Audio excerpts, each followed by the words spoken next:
Ben adını sildim senin, kör olan ki sildim seni. Karşımda dolanıp durma, selam verip halım sorma. Kanlar aksa yalan sarma, yüreğimden sildim seni. Ben adını sildim seni, şu kalbimden sildim seni.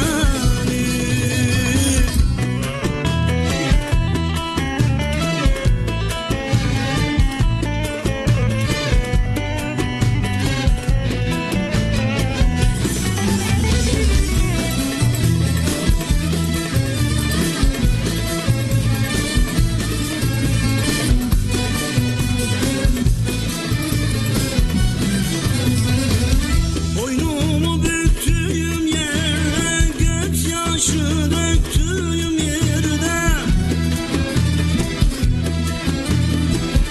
elimden çektiğim çile, yüreğimden sildim seni.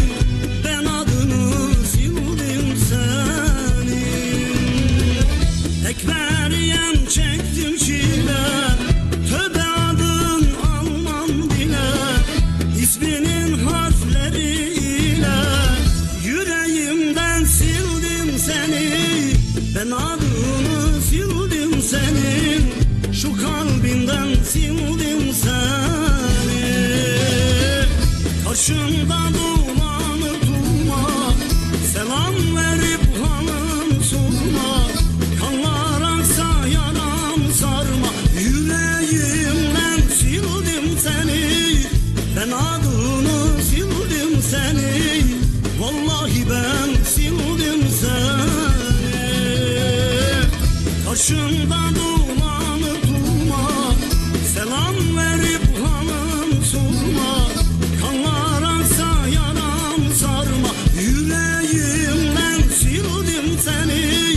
Ben adını sildim seni, vallahi ben sildim seni. Karşımda dolanıp durma, selam verip halım sorma. Kanlar aksa yaram sarma, yüreğimden sildim seni. Ben adını sildim seni, vallahi ben sildim seni. Evet.